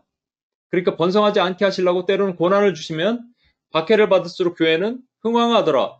박해를 받으니까 고난 가운데 있으니까 전쟁 가운데 있으니까 또 교회는 더 흥황할 수 있는 겁니다. 그러니까 이것이 아이러니하죠. 그러면 하나님이 어떻게 하셔야 되냐면 그냥 박해를 주시고 그래 그렇게 해야 돼요. 계속. 그런데 하나님의 마음은 그게 아니에요. 우리에게 복 주시길 원하거든요. 그러니까 또 가난에 들어가서 복을 주시면 우리는 또 하나님을 잊어버려요. 그런 일이 악순환이 되는 것이죠. 반복되는 거예요. 그게 뭘 뜻하냐면 이게 매매예요, 매매. 하나님 없이 돈과 하나님을 겸하여 섬기는 것이 우리의 마음의 꿈이거든요. 제발 이 두 가지만 같이 섬길 수 있게 해주신다면 좋겠는데 하나를 내려놓으래. 그러니까 뭘 내려놓냐면 머뭇하는 거예요. 어느 때까지 머뭇하게 하느냐. 그래서 머뭇하는 것이죠. 하나님을 섬기자니 돈이 아깝고 돈을 섬기자니 하나님께 조금 미안한 마음이 있고 이게 우리 현실에 그대로 적용이 돼야 되는 겁니다. 그래서 제가 드리는 말씀은 우리의 영적 싸움이 실체예요. 현재 우리의 싸움은요, 이즘과의 싸움이에요. 사실은 보세요. 지금 박해받고 있는 국가들을 보이시죠? 직접적으로 박해 권역 가운데 있는 국가들이 있습니다. 이렇게 지금 1040 윈도우에 속한 나라들, 러시아는 조금 이렇게 이쪽에 노란색에 해당되지만 완전히 빨간 나라들도 있고, 그런 나라들이 보면 우리가 전략 기도를 하고 있는 것이죠. 이슬람권, 불교권, 힌두권, 공산주의권. 근데 전부 영어로 보면 이슬라미즘, 그 다음에 부디즘, 힌두이즘, 커뮤니즘, 이게 전부 이즘이에요. 그죠? 이게 뭐냐면요. 이즘 그러면 어떤 사상만 말하는 것이 아니라 종교까지 포함해서 하나님의 교회를 박해할 수 있는 모든 견고한 진들, 사단의 세력들을 의미하는 겁니다. 여러분, 이런 지역은 직접적인 박해를 받는 바다에서 올라오는 짐승의 영향을 받고 있어요. 물론 여기도 땅에서 올라오는 미혹의 짐승의 영향도 함께 받을 거예요. 왜냐하면 너무 힘드니까 옆에서 얘기하는 것이죠. 너무 그렇게 교인들끼리 모여서 얘기하는데 누군가 불을 내리는 능력이 있는 선지자 같은 사람이 나타나서 우리가 너무 이렇게 하지 말고 좀 이슬람 모스크에 가서도 그 알라를 섬기는 척 하면서 그들에게 복음을 전하는 방법을 택해 봅시다. 우리 라마단도 섬기고 이렇게 한번 해봅시다. 이렇게 얘기하면 혹하겠죠. 사람들이 넘어가겠죠. 그러면 그들의 믿음이 전부 날아가는 거예요. 그런 일이 날 겁니다. 그렇죠? 여기는 이런 나라들이니까. 근데 여기 보시면 회색 나라들 보이세요? 캐나다, 미국, 저기 남미 쪽, 그 다음에 아프리카도 남쪽에 있는 쪽, 유럽, 호주, 뉴질랜드, 한국, 뭐 일본, 필리핀 이런 데는 직접 박해 권역이 아니에요, 사실은. 그러면 우리는 박해 안 받네? 박해를 안 받으면 하나님께서 뭘 하시냐면 박해와 비슷한 미혹을 간접 박해 영역 가운데 두십니다. 그래서 보면 이런 것들이에요. 정치, 사회문화, 미디어, 교육, 과학 등등등등에서 박해는 아닌데 박해와 같으면서도 박해 아닌 것 같은 것들이 우리 안에 옥죄와 매기 시작하는 것들을 주신다는 것이죠. 왜냐면 우리 박해 국가에 있지 않으니까. 우린 초대교회 교처럼 황제의 신전에 강제에 절하지 않아도 되니까. 우리는 과거 공산주의 치하에서 하나님의 교회를 믿음을 지켰던 주기철 목사님처럼 안 해도 되는, 손양원 목사님처럼 안 해도 되고 일제 식민지에 있는 주기철 목사님처럼 그렇게 안 싸워도 되니까 우리는 박해가 없구나 생각하겠지만 제가 말씀드렸죠. 박해와 미혹이 크로스되는 포인트가 이게 위험한 거라고. 우리는 어쩌면 이러한 포인트 가운데 있을 수도 있습니다만. 그래서 뭐냐면요. 제가 이거는 다음 편에 설명드리겠습니다. 예수님이 늘 마음에 두신 자는 작은 자예요. 미크론, 또, 예수님이, 작은 자다. 그래. 아이들에게 내게 오는 것을 금하지 말라 할 때 그 아이들이 작은 자거든요. 예수님이 제자들을 염두에 두고 하신 말씀이에요. 아이들 얼마나 못됐는데요. 아이들 못됐어요, 여러분. 요즘 애들. 근데 아이들이 내게 오는 것은 천국이 저들과 같다고 말할 때는 주님의 눈에는 제자들이 전부 아이들이에요. 근데 아이들과 안 같은 자들이 바리새인과 서기관 같은 자들은 스스로 죄 있다 하는 자들은 예수님의 말씀을 도저히 안 받아들이는 자들이거든요. 그래서 예수님의 말씀을 그냥 있는 그대로 받아들이는 자들을 주님은 작은 자, 아이들 이렇게 부르셨단 말이죠. 요걸 사탄이 그대로 코스프레합니다. 그래서 이제는 작은 자가 아니라 약자라는 표현을 쓰기 시작해요. 사회적 약자, 또 여성도 약자죠. 그리고 다문화권에서 있어 타 인종의 약자, 작은 소수 민족, 뉴욕에도 소수 민족들이 많이 있잖아요. 예, 이것을 가지고 이제 들어오는 공격들이 시작되는 거예요. 이미 시작되어 왔고요. 그래서 성소수자 같은 경우는 그 젠더의 혁명이 일어나기 시작하겠죠. 그래서 법을 만들기 시작합니다. 관련된 법들, 영국과 유럽은 이미 시작됐고요. 미국도 이제 타고 넘어가서 태평양 건너서 청정지역이라는 한국도 차별금지법 곧 개정이 될 거예요. 이런 일들이 일어나면 저는 복음을 전하다가 감옥에 갈 수가 있어요. 로마서 말씀을 선포하다가 동성애는 죄입니다 얘기하다가 감옥에 갈 수가 있습니다. 갈 거예요. 가게 될 겁니다. 근데 여러분이 저 좀 건져주세요. 여러분 또 가정 안에서 가정을 파괴하는 아주 쉬운 것이 있죠. 아기를 안 낳으면 돼요. 이게 이제 사단이 애굽에서 있는 바로가 너희 나갈 때 남자들끼리만 가라 이렇게 얘기합니다. 그죠? 그다음에 양 이런 거 가지고 가지 마라. 자녀를 못 낳게 만드는 아주 교묘한 술수입니다. 또 낙태를 하게 만드는 일들, 그리고 가정의 권위와 질서를 하나님이 세우셨는데 그 질서를 파괴하는 일들, 이런 일들이 나타나요. 소수민족, 우리가 지금 작년에 제리코 갈 때도 그 난민들을 위해서 또 가서 복음도 전하고 했잖아요. 우리가 그런 사회적 약자들, 소수민족들을 우리 섬기는 일을 꼭 해야 됩니다만, 소수민족 하면 그들이 가지고 있는 종교들이 있어요. 그것까지 같이 섬겨야 된다. 같이 품어야 된다는 것이 문제인 거죠. 그렇게 되면 뭐가 되냐면 소수민족이 가지고 있는 종교를 하나가 되게 만드는 겁니다. 이게 전부 사단이 만들어 놓은 작전이에요. 이렇게 되면요. 이것이 법제화되기 시작하면, 이것이 제도화되기 시작하면 교회는 옥조와 매임을 당하고 교회는 숨통을 틀 수가 없습니다. 그러면 여기에 타협하든지 아니면 우리가 끝까지 버티다가 장렬하게 전사하든지 밖에 없어요. 근데 아까 말씀드린 것 기억하세요? 사로잡힐 자는 사로잡힐 것이요. 칼에 죽임을 당할 자는 죽임을 당할 것이다. 그러나 성도들은 인내의 믿음이 여기 있습니다.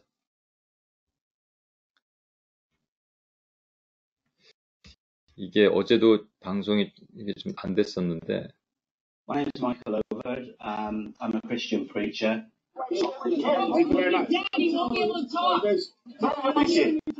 There's been opposition, and even though the law is not being broken, it's people being offended by the gospel and what it says about our sin.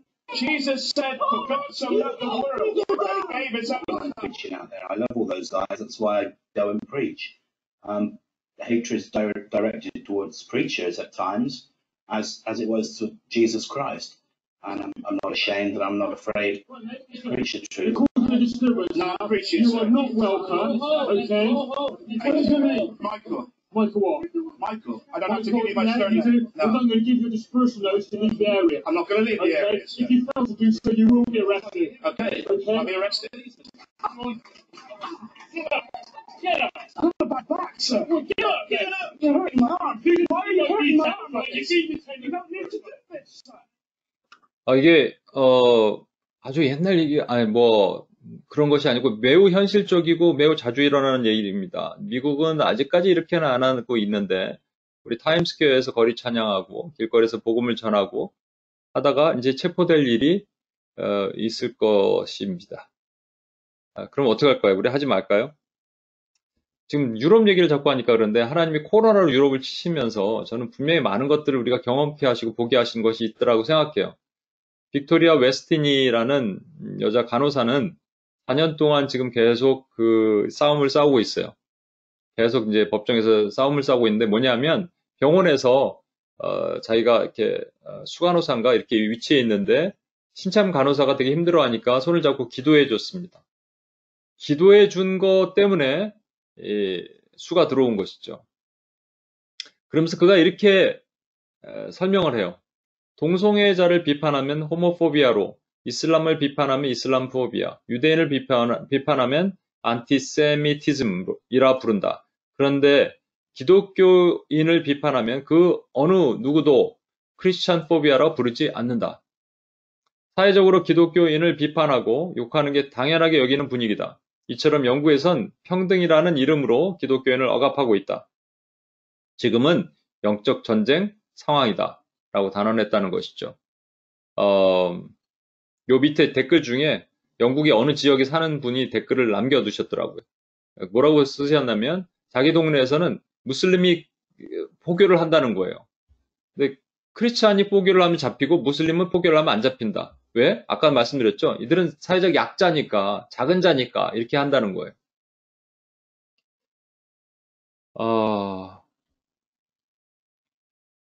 그 영화를 지낼 때 고사를 지냈죠. 영화를 드릴 때 고사를 지낸다. 지극히 당연하게 돼지머리 갖다 놓고 크리스찬이든 넌 크리스찬이든 상관없이 다 이런 일을 합니다. 심지어는 이 가운데 있는 윗그림은 야구 경기 하기 전에 프로야구 경기 전에 이렇게 고사를 지내는 겁니다. 뒤에 또 나오지만 빅뱅 티어리를 연구하는 천문학자 대학교에 있는 교수가 이게 아무리 봐도 자기가 생각하는 하나님, 이 하나님의 그 지적 설계에 역행하는 거거든요. 그래서 그거와 관련된 논문을 내고 이론을 설명하니까 바로 학교에서 잘렸어요. 여호와 증인, 왕국회관, 이건 한번 제가 설명드린 것 같은데 뉴욕에 있던 한 자매가 6개월인가 그 이상 실직 상태에 있었습니다. 그래픽 디자이너인데 그런데 큰 오더가 들어왔어요. 그래서 평상시 받던 거에 한 2배, 3배 정도 많은 돈을 주는 건데 카탈로그를 제작하는 건데 거기가 여호와 증인에서 만드는 겁니다. 이 자매가 고민하다가 고민이 약간 갈등을 했겠죠. 당장 지금 돈이 없고 먹고 살 일이 없고 길거리에 나앉게 생겼는데 그런데 믿음으로 안 한다 그랬는데 그 다음에 하나님이 채워주신 것을 경험하게 됐습니다. 안젤리나 졸리는 자기 어머니가 유방암으로 돌아가시고 자기도 유방암에 걸릴 확률이에요, 여러분. 한 80% 이상 된다라는 말에 유방을 스스로 절제합니다. 이런 일이 있으니까 자신이 태어날 다음에 아이들의 그 똑똑함의 수준을 미리 예측해 보는 거예요. 장애인 이런 거 말고요. 장애인이라도 문제가 되겠지만 그렇게 똑똑하지 않은 것 같다 그러면 미리 아이를 제거하는 일들을 할 수 있다라는 것이죠. 실제 이런 일이 일어나고 이렇게 UPS 우리에서 연구하는 한 자매가 이런 얘기를 해줬습니다. 가운데는 템플스테이입니다. 많은 지금 회사에서 한국 회사 같은 데서 절에 가갖고 정신통일 훈련을 한다든지 뭐 이런 것들을 하고 있어요. 지금 정부에서 투자하고 제가 벌써 한 20년 훨씬 넘었는 시간, 20년이 뭐예요? 넘은 시간 전에 처음 회사에서 입사를 했을 때 일입니다. 이것도 한번 말씀드린 것 같은데 정말 창피하고 주기철 목사님처럼 살지 못해도 한경직 목사님이 평생 마음에 자기가 신사참배한 것 때문에 마음에 정말 짐처럼 살았는데 저도 이게 마음이 짐 같은 거예요. 제가 어렸을 적에는 저희 집이 큰 집이 불교를 믿거든요. 그래서 제사를 드려요. 그러면 일단 가면은 절을 하잖아요. 형들이 쭉 있으면 저보다 나이가 훨씬 많은 형들이 절을 하는데 저는 그때 화장실을 도망가요. 항상 도망가 있으면 저를 불러요. 빨리 나오라 그러라고. 근데 배 아파서 못 나간다고 안 나갔습니다. 몇 번 그러니까 아는 거죠. 얘가 안 나오는구나. 그 다음에 이제 저를 부르지는 않더라고요. 대신에 이제 아버지를 혼내고 막 그렇게 하셨겠지만 저는 그때 계속 끝까지 믿음을 지켰어요. 그런데 그러니까 직장에 들어갔을 때 대학 졸업하고 직장을 들어갔을 때 입직교육 때 한 몇백 명이 모여서 울산에서 이렇게 입직교육을 하고 절에 한번 가서 이런 그 템플스테이 같은 걸 하는 거예요. 그런데 실제 불상 앞에 쭉 앉아갖고 뭐라 그러죠? 기도 같은 걸 하는 것이죠. 근데 만약에 거기 각 조가 있어요. 조가 있는데 그 한 조가 이렇게 점수를 매기거든요. 한 명이라도 이탈하거나 빠지면 점수 빵점입니다. 근데 제가 못 들어가겠다 그랬더니 우리 조에 있는 멤버들이 그러더라고요. 네가 안 들어가면 우리가 빵점인데 어떡하냐. 뭐 그런 말에 의해서 어쩔 수 없이 그 절간 안으로는 들어갔는데 저는 뒤에 서 있었어요. 물론 서 있는 사람들도 있더라고요. 아마 크리스찬들은 서 있었을 거예요. 거기서 이렇게 앉아서 뭐 절하는 사람들도 있지만 뒤에 서 있었고요. 그런데 뒤가 웅성웅성하는 소리가 들리는 거야. 절간 안으로 안 들어온 사람들이 있어요. 그들은 끝까지 나는 믿음을 지키겠다는 사람들이. 그 조원들과 싸우고 있는 거예요. 이게 저와 여러분에게 하나님께서 이제 조금 더 구체적으로 우리 삶에 옥조와 매는 일들이 있게 된다면 우리는 어떻게 할 것인가? 박옥수라는 구원파가 뉴저지, 뉴욕에서 그 음악하는 아이 청년들을 위해서 이렇게 오케스트라 같은 거 만들고 후원하는 거 여러분 혹시 아세요? 저도 누구한테 얘기 들었는데 어떤 지체가 거기에 빠질 뻔하다가 알고 나서 나왔다는 거예요. 그런데 누구는 그 지체가 아는 또 다른 친구는 기약을 하는 친구인데 어떠냐? 우리가 그렇게 하나님의 신앙을 버리는 거 아닌데 뭐 어떠냐 그러면서 거기서 돈도 많이 준다는 것이죠. 또 이렇게 커리어도 쌓을 수 있고 나중에 비자 문제도 해결하고 할 수도 있으니까 그렇게 들어갔다라는 것이죠. 우리 간단합니다. 잠깐 동쪽으로 몸을 틀어서 황제한테 인사 한번 하면 되는 것이지 이것이 우리 신앙을 버리는 거 아닌 거야 라고 말했던 조선시대 수많은 교회들이 하나님을 배도했습니다. 그로 인해 이 여파가 엄청났을 거예요. 1938년 9월 9일 신사참배, 1948년 9월 9일 10년, 정확하게 10년 후에 조선민주주의 인민공화국이 설립됐습니다. 여러분, 이것이 원수마귀가 노리는 거예요. 그리고요, 또 다른 노림수는 뭐냐면 이겁니다, 바로. 하나님께서 우리에게 뭐라고 말씀하시냐면, Can you drink the cup? 너 이 잔을 나에게, 내가 주는 이 잔을 마실 수 있겠냐? 내가 마시려는 이 잔을 마실 수 있겠냐? 라고 말씀하실 이 잔이 저는 그 Christian under persecution이라고 생각해요. 우린 다 persecution 아래 있어요. 근데 persecution은 우리가 믿음을 지킨다니까요. 그냥 쥐어짜고 우리 두드려 패면요. 너 이렇게 하면 교회 교회 가지 않을 거야. 그러면서 북한의 지하교인들 왜 믿음을 지키나요? 오늘도 기도하겠지만 북한의 선교사님들 그냥 나 예수 부인할게. 그러면 혹시 나올 수도 있을지 몰라요. 그런데 끝까지 왜 거기서 죽나요? 도대체 이해가 안 되잖아요. 박해받을 때 하나님께서 믿음을 주시는 거예요. 근데 미혹받을 때도 우리 믿음을 주셔야 돼요. 지킬 수 있도록 믿음을 주셔야 돼요. 그런데 미혹받을 때는 돈의 문제가 걸려 있다니까요. 미혹받아서 매매를 못하게 되면 우리 자식들이 못 먹는데요. 내가 굶어 죽는데요. 이런 문제들. 그때 하나님께서 우리가 진짜 믿음을 지키는지 안 지키시는지 보시기 위해서 믿음을 주시기 전에 주님은 보시는 거예요. 우리를 지켜보시는 것이죠. 베리칩 뭐 이런 것들. 이렇게 받으면 이 칩이 우리 뇌파를 자극해서 우리 하나님 버리게 됩니다. 이렇게 말하는 사단의 노림수가 뭔지 아십니까? 영적 파수 잘 하셔야 됩니다. 사단의 노림수는 그것만 바라보게 하는 거예요. 그것만 통과하면 된다고 생각하는 거예요. 그러나 이 수많은 것들이 이미 있었습니다.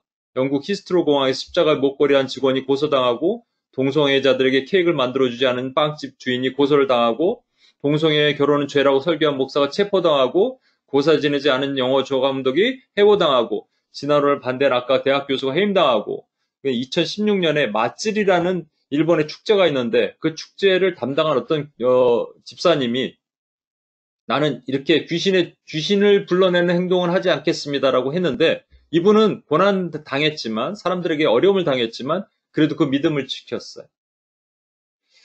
우리는 어떻게 할 것이겠습니까? 짐승의 표가 무엇입니까? 짐승의 표가 정말 베리칩 요가 한 덩어리예요? 나 수천 개라도 받겠어요. 이것으로 내가 예수님 부인 안 하면 되잖아요. 강제로 부인할 수 있다고요? 그러면 하나님의 인격성을 무시하는 거예요. 우리는 이미 수많은 시간 동안에 그리고 더 많이 강력하게 우리가 하나님을 배도할 수 있는 일들이 옥조와 매고 있어요. 이렇게 안 하면 먹고 살 일이 없으니까, 이렇게 하면 직장이 잘리니까, 이렇게 안 하면 우리가 살 수 없는 일들이 있으니까 그럼 우리가 어떻게 할 것인가요? 어떻게 하겠어요? 어떻게 하길 주님이 원하시겠어요? 믿음을 지켜야 되지 않겠습니까? 굳건한 믿음을. 그래서 우리는 어떻게 할 것인가 잘 마지막 결론을 내겠습니다. 어린 양의 표가 여러분 그 계시록은 희망의 책이라고 얘기했죠? 13장을 딱 읽으면서 초대교회 성도들은 마음이 되게 어려웠을 거예요.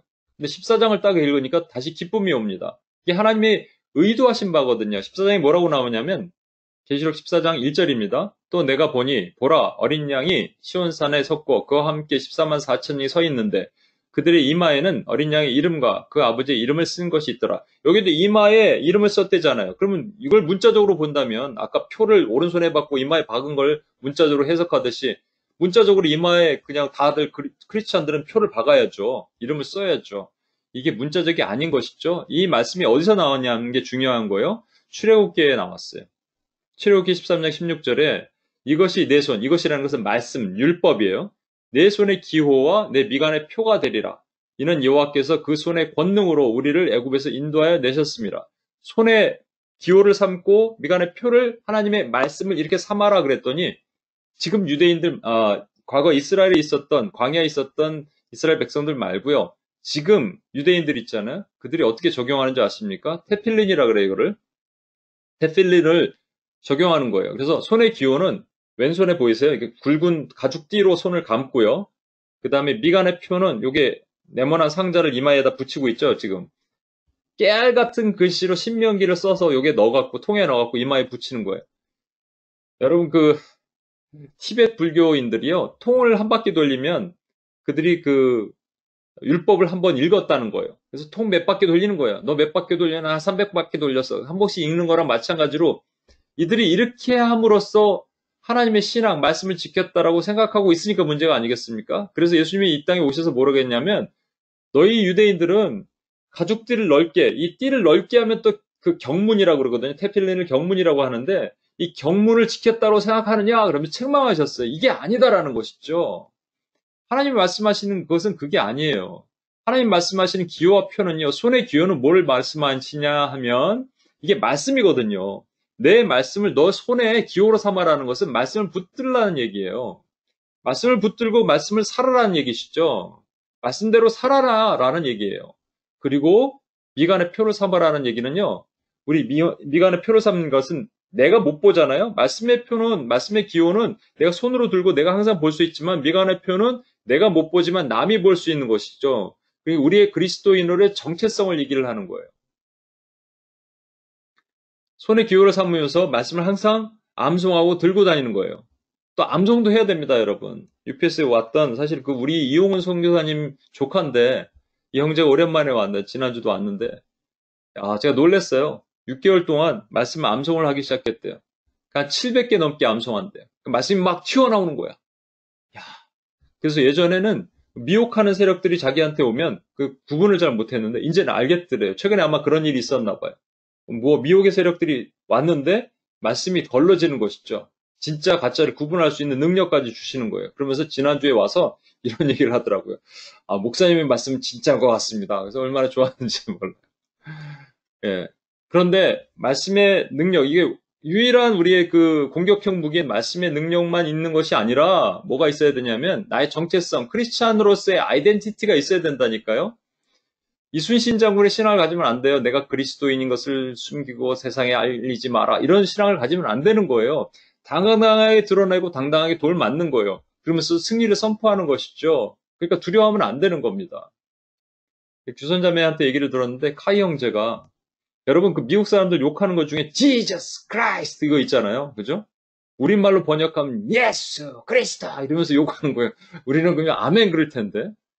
Jesus Christ 하면서 같이 온라인으로 일을 하다 보니까 방 안에서 소리가 들렸나 봐요. 근데 보스가 이렇게 하드타임을 주면서 맨날 이렇게 그런 욕을 하나 봐요. Jesus Christ 할 때 하이 형제가 그랬대요.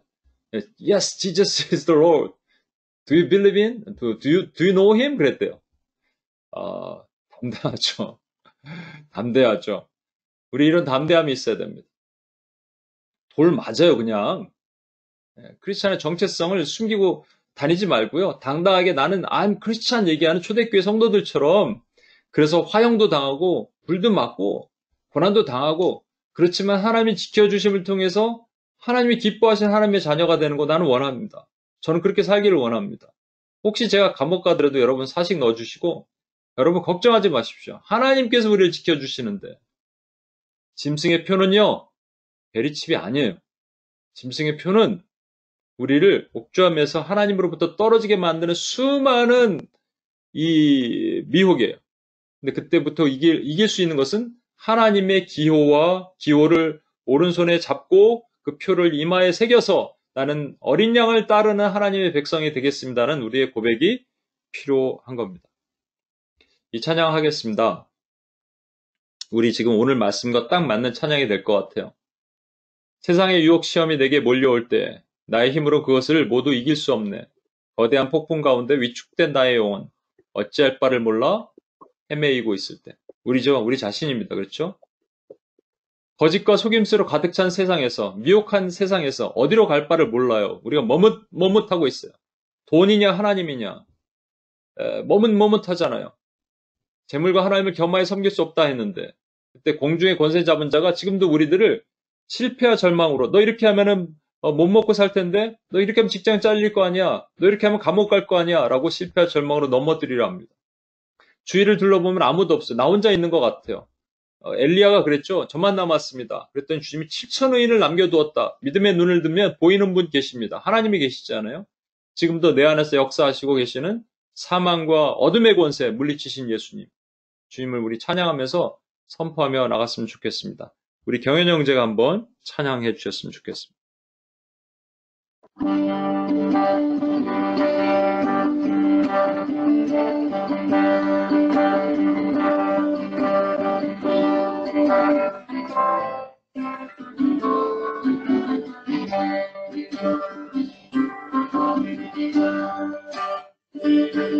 세상의 유혹 시험이 내게 몰려올 때에 나의 힘으론 그것들 모두 이길 수 없네. 거짓한 폭풍 가운데 위축된 나의 영혼 어찌할 바를 몰라 헤매이고 있을 때 주를 찬양 손을 들고 찬양 전쟁은 나에게 속한 건 아니니 주를 찬양 손을 들고 찬양 전쟁은 하나님께 속한 것이니 거짓과 속임수로 가득한 세상에서 어디로 갈지 몰라 머뭇거리고 있네. 공중의 권세 잡은 자 지금도 우리들을 실패와 절망으로 넘어뜨리려 하네. 주를 찬양 손을 들고 찬양 전쟁은 나에게 속한 것 아니니 주를 찬양 손을 들고 찬양 전쟁은 하나님께 속한 것이니 주위를 둘러보면 아무도 없는 듯 믿음의 눈을 뜨면 보이는 분 계시네. 지금도 내 안에서 역사하고 계시는 사망과 어둠의 권세 물리치신 예수님 주를 찬양 손을 들고 찬양 전쟁은 나에게 속한 것 아니니 주를 찬양 손을 들고 찬양 전쟁은 하나님께 속한 것이니 주를 찬양 주를 찬양 손을 들고 찬양 전쟁은 나에게 속한 것 아니니 주를 찬양 손을 들고 찬양 전쟁은 하나님께 속한 것이니. 예, 우리 이 시간 같이 한번 기도하겠습니다. 그리스도와 복음을 위해 박해받는 나라 속의 크리스찬들은 어떠한 환란 속에서도 여러분 믿음을 지켜오고 있습니다. 근데 우리는 그런 박해가 없으니까 너무나 편해서 번성할수록 하나님을 잊어버린 것이 아닌가라는 두려운 마음이 듭니다. 솔로몬처럼요. 솔로몬의 세입의 중수가 666 금달란트라. 여러분 하나님과 재물 사이에 머뭇거리셔서 혹시라도 우리가 우리 재물을 잃어버리고 우리가 먹고 살 일이 막히고 우리 직장이 잘리고 우리가 커리어가 막히고 할까봐 하나님을 버릴 수 있는 가능성이 조금이라도 있다면 지금 우리 자신을 점검해 봐야 됩니다. 미리 견고하게 우리 마음을 붙들어야 됩니다. 하나님, 저에게 그런 믿음을 주시고, 하나님, 제가 그렇게 또 살지 못하고 여전히 머뭇머뭇하고 있었던 것, 바알과 하나님 사이에서, 재물과 하나님 사이에서 머뭇머뭇하고 있었던 내 마음을 용서하여 주십시오. 예수님 때문에 목숨 걸었던 초대교회 성도들처럼 저도 그런 믿음을 갖지 못했던 모든 죄를 용서하시고 그런 믿음을 갖기를 원합니다. 하나님 도와주십시오. 우리가 함께 기도해야 됩니다. 우리 경현 형제 좀 반쯤 해주시고요. 우리 같이 한번 그런 마음으로 함께 기도하고 주님 앞에 나갔으면 좋겠습니다. 뮤트를 한번 푸시고요. 우리 한 목소리로 주님 앞에 회개하는 마음으로 하나님 아버지, 제가 재물과 하나님을 겸하여 섬겼던 모든 죄를 용서하시고 저를 고쳐 주옵소서라고 함께 기도하며 주님 앞에 나가겠습니다. 기도해 주시겠습니다. 하나님 아버지, 하나님 아버지, 시간 주 앞에 다시 한번 기도해요. 하나님 살아계신 하나님이십니다. 어쩜 이렇게 은혜는 저에게 딱 맞는 말씀을 주시고 우리 다시 한번 깨닫게 하십니까? 하나님 정말 살아계신 하나님 아버지, 시간 주 앞에 다시 한번 회개하겠습니다. 하나님으로 인해서 아버지 하나님 앞에 머뭇거리는 것보다 오늘 듣고 한 것을 알아보고 세상의 문제를 부정하지 못했던 것 그것을 좀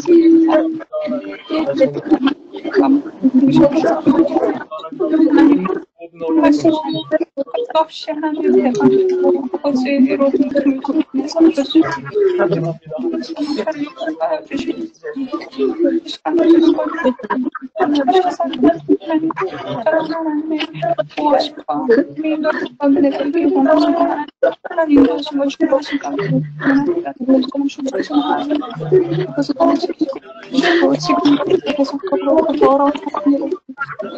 아버지로 지옥으로 아버지 나를 무너뜨리고 더러워서 살게 우리 가정 가운데 드리면서 더 만나는 아버지 우리 예수님의 이름을 담기고 온전한 우리의 삶의 진정한 복을 주시는 생각하지 못하고 아버지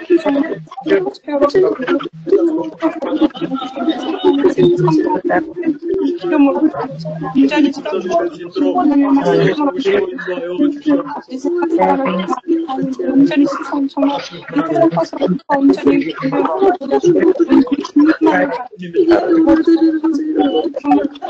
나 위에서 하나님이랑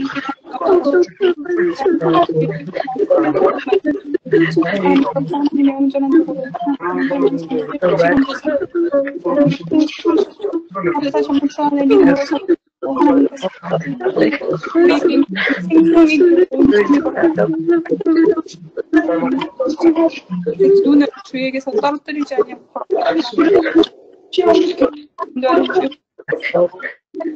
우리 주님을 걸어가게 하시고 마귀의 미혹이 있습니다.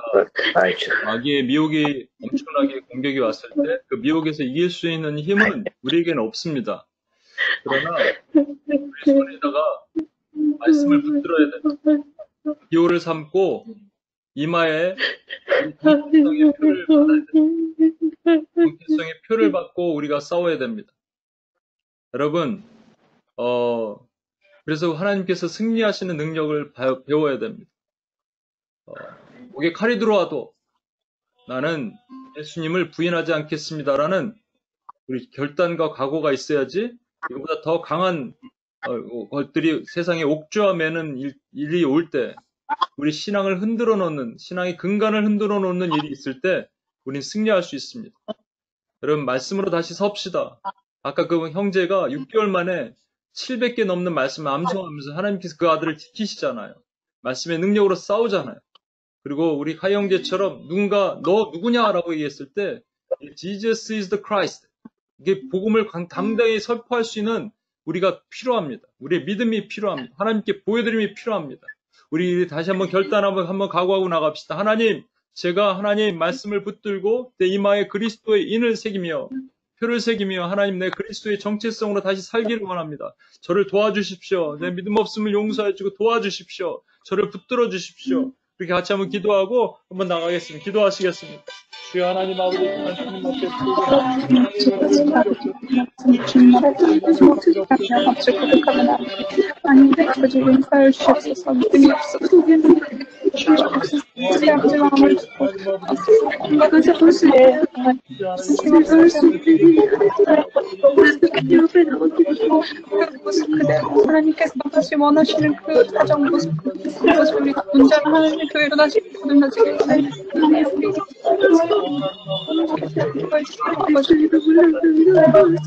우리 다시 자녀로 서게 하시고 하나님의 나라와 의를 구하며 끝까지 하나님의 정말 온전한 도구로서 예수를 모든 날에 하나님 선포 아버지 그렇게 늘 하나님을 찬양하며 외치며 아버지 그리스도는 주님께 메시지가 하나님 우리 조직이 되기 원합니다. 아버지 살아가는 우리 삶을 아버지 우리도 살아갈 수 있는 믿음을 허락해주시고 담대함을 허락해주시고 아버지 우리가 정말 하나님 사랑과 함께 하나님을 선포하게 하지 못하는 그 두려움이 옵니다.